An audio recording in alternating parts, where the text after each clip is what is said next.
Girls' high school basketball team forfeits tournament rather than play against transgender player. What is going on, guys? Brandon here. We have this article, and we have one about more black families choosing homeschooling, a form of resistance, choosing homeschooling for their children. This is a culture war. I was asked earlier today, would you fight for Bitcoin, which really is a fight for freedom? I look at all Bitcoiners, people that are in the Bitcoin space, fighting for freedom. You are fighting for your sovereignty, for liberty, for property rights. That's all Bitcoin is. Some people are in it for money go up, number go up technology, but a true Bitcoiner, someone that actually understands Bitcoin and what is going on, it's a fix the money, fix the world attitude. That's all Bitcoiners truly believe at the end of the day. Is there a side benefit that you could become more wealthy? Yes, that's because you hold an asset that becomes rarer, more valuable over time. That's it. But the real fight, the real culture war, is a peaceful protest for removing yourself from the fiat corrupt slave system they have built. If you are in fiat, you are a serf. You are a slave to the state. If you own bonds, you are a slave to the state. A bond is the root form of bondage, meaning the government promises they will tax you in the future and your children to pay back the bond. Government doesn't produce anything, mind you. So they have to tax you in the future and your children to pay back that bond. So you're giving the government cash to do whatever they want with. What are they going to do? Spread it around to the propaganda campaigns, send it overseas to Ukraine, go to wars, go to projects that pay off their buddies. Why would you give the government any money? Really, at the end of the day, truthfully, people are going, oh, there's the police, Brandon, and fire. Well, guess what? That can be done at a local level. If you want to give cash to your local government or something like that, by all means, great, that's wonderful. But the federal government doesn't need any of those things. The federal government was loosely designed to make sure the states were getting along. That's really what the federal government is there for. We have so bastardized government and what it truly is, and way beyond. Even John F. Kennedy is saying, ask not what your country can do for you. We already bastardized it for decades before Kennedy even had to say that. And just to think we're 60 years past him saying that, and now we have every person at the government level, at these levels, asking for government bailouts, asking for things. I had another article up here about all the protesters in going to talk about student loans. They're at the Supreme Court steps. Arguments are being heard right now, and 20-year-olds being there, sitting there arguing or protesting for student loan cancellation. They haven't even paid yet. They haven't even paid their debts yet. Why are you there? Were you paid to be there? Were you bussed in by George Soros and his buddies? This is why this is so important to you, because your future, your wealth, your liberty, your freedom, everything, your children ride on what's going on right now. How you think right now, how you see the world, what you are doing to provide freedom for yourself and for your family going forward. We talk about this all the flipping time. Bitcoin, gold, and silver, your money out of the system, food, energy, water, security, firearms, ammo, land, and community. We talk about this all the time. The more you do that, the less power a government has, and they eventually cripple themselves. The more people that remove themselves from the monetary network, the way they enslave everyone is through fiat. Again, if you're a serf, if you have fiat and you have your life denominated in dollars, that is slavery. They are sucking the life force out of you, your time and energy, by taxing you through direct taxation and inflation, an indirect tax, and then buying bonds and things like that. Oh, do your patriotic duty. No. There is no patriotic duty per se. The government has shilled that to you, and people just eat it up. Oh, we're going to war with so-and-so. We're doing this and that. We got to be the world policeman. We got to do that and that and this and that. Well, how is that turning out for you? How is Afghanistan turning out? How did Vietnam turn out? How is this new Ukraine war turning out for you? We can keep going down the list. What are we doing here at the end of the day? Where is this end game? Where does this stop? We're in a cultural war. We have such a brain fog because we're not taught anything in school. You have a culture rotting from the inside. You have black families saying, hey, this is a form of resistance right here. And the beauty of this is that you can do this for any reason. You can homeschool. You can go to private school. Why can't I take my public school dollars, my kid's not going to public school, and put them in a private school? Oh, that's right, because they want you in their system. They want you as a number, a cog in their system. They want you in government indoctrination camps. Go back to Bernie Sanders, one of his young staffers, saying this a number of years ago. I think the 2016 election campaign or the 2020 election, him saying, yeah, we want all of you people. That's why we want 4-year-olds now and 3-year-olds and 2-year-olds in government-run education. We want to re-indoctrinate people. That is literally from their mouth.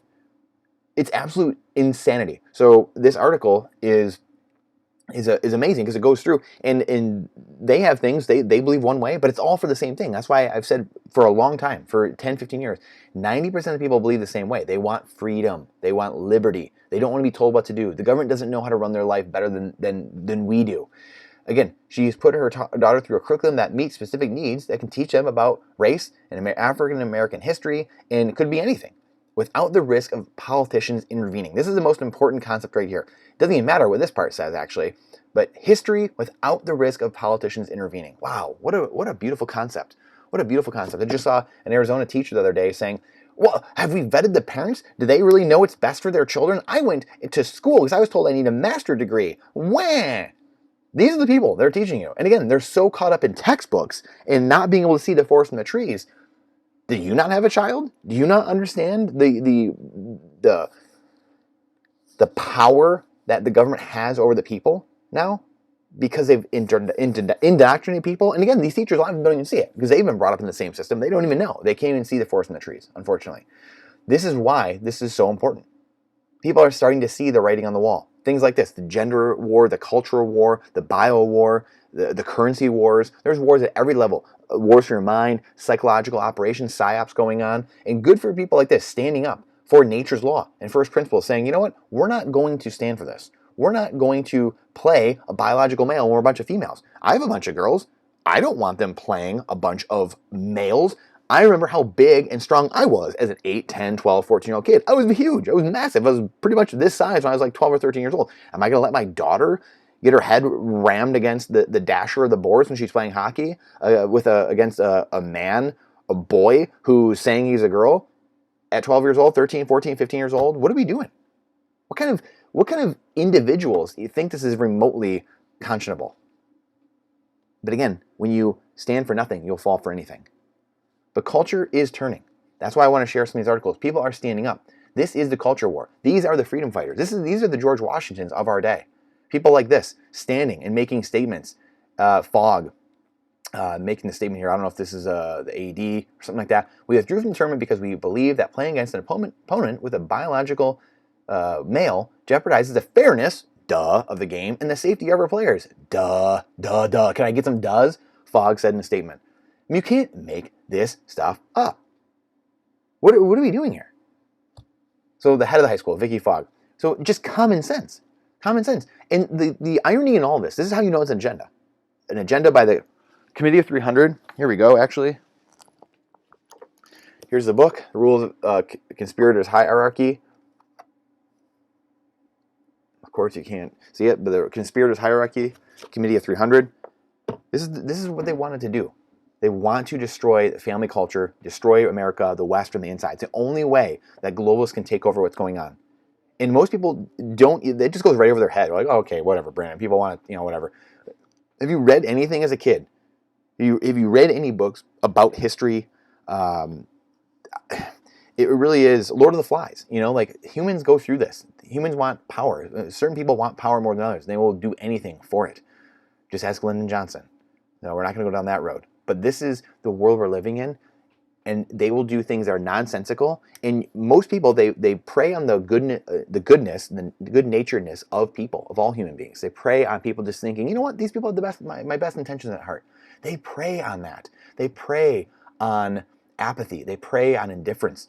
The unproductive class, it preys on people who turn and look the other way and don't stand in the face of evil. They prey on those people. They know most people won't stand up. They know most people will just go home, lock themselves in their house when they're told to for 3 years and not come out and be scared of anything that we tell them to. Using your tax money to spray propaganda back into their social media, back into their phone, their cell phones, back into their screens, back into their TVs, put cool slogans in end zones. They pray that people won't stand up, that the sheep will just go ahead, silent and dumb, led to slaughter, as George Washington said. Because most people don't stand for anything anymore. So they'll fall for anything. But there is hope. There is massive hope. People like this, there's revivals going on. There's enlightenments going on. I mean, the Bitcoin community is probably one of the most massive revival there is, with 100, 200 million people across the world owning Bitcoin, starting to understand Bitcoin. We're still incredibly early because there's only a few people that, of that 100, 200 million that truly own it, or that truly probably get it. But But we're getting there. The adoption continues rising. People in cold storage continue growing, meaning more and more people are understanding that's true sovereignty and true wealth. At the end of the day, I'll remind you that what we've been saying for a while now is that rights come from God. They come from above. They don't come from government. And money does not come from government. It comes from the value being provided between people and transacting with each other in the private sector, in the free market. That's it. So did you notice that none of those things come from government? Your rights don't come from government. Your liberty, all those things don't come from government. Money does not come from government. The government is lucky to even exist. That's all I'll say. They're lucky that we give them some of their currency right now, and we're lucky that we give them the ability to uphold our rights. That's it. They work at the consent of the governed. That is it. That is it. They are there to uphold the rule of law. I mean, that's all they're supposed to do. We are the ones. And once you have that lens, we are the ones that are owners of the money and owners of our rights. They're inherent, God-given. And once people see that and they remove the scales from their eyes and they start seeing their life as every single day you wake up and you are the owner of your life. You are the complete owner. I know it's hard, but many people have been brainwashed now for decades to think that someone else owns their life. There's no accountability, no responsibility. Someone's just going to give me Social Security. Someone else is going to give me welfare, paychecks. That's a very easy life. We've sucked many people in, just like a caged animal at the zoo. Don't feed the animals in the zoo because you make them dependent on the system. That's where we're at. So a lot of people now, this really, they just reject what I'm saying. Their subconscious, that gateway just rejects what I'm saying. Unfortunately, you will become a slave of the state more and more and more and more. And this will endanger the entire world, quite honestly. America is falling. We're in that war. And this will continue to speed up until the globalists own everything. You'll own nothing and be happy. The globalists will own everything. And they want a fraction of the population. That means we die. FYI, newsflash. When they say we want less population, we want, at best half the population, they want to kill off people. This is a world we're living in now, where we have the people in power are now unmasking themselves and showing us the cards. They kept it hidden for 100 plus years. Now they're telling us, really out in the open. We want to get rid of. That's why the central banks are squeezing the middle class. They're trying to, indebt people even more. They're making life harder for people. Because again, we've gone into this. They can make life way easier and way different if they would just get out of the way, do certain things. They choose not to do that because that's not the agenda. That's not the game. And if you question me at all, go read the books. The Conspirators' Hierarchy, The Great Reset, The Great Narrative by Klaus Schwab, by the actual people that are on the inside actually doing these things. So I appreciate you coming to my TED Talk. This is not financial advice. This is freedom advice. This is why I save in Bitcoin. This is why I'm a Bitcoiner, because it's a freedom-fighting movement. It's a peaceful revolution for true property rights and sovereignty and wealth and liberty that humans have never had in human history. It's always been run by the kings, queens, despots, tyrants, presidents, monarchies. It's done. That's gone. Their power is over. So I appreciate you, your time and energy. It's the most important asset we have. Time is Bitcoin, and Bitcoin is time. And please share this out, because truth is hated by the algorithm. Truth is hated by the algorithm. Stick it to these people. Please share this out and stick it to the people who are making us all serfs and are running this fiat system. Continue perpetuating this fiat system where the haves keep getting more and the have-nots, 99%, keep getting less, because that's what fiat does. By debasing the currency, and not one man in a million understands what's going on, and they keep enslaving themselves even more and more, and then voting to trade more freedom for a little bit more security, another little handout, another little $600 stimmy check. Never going to work. You'll end up in a panopticon, end up in maybe an open air prison, or potentially just a closed prison, an actual prison, because that's how these end games work. That's how the fall of empires works. And we're almost there. We're getting there. But there's great opportunity and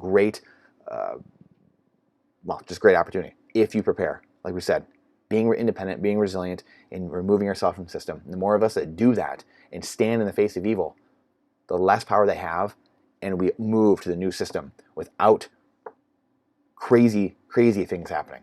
So I appreciate you. I'll see you on the next one.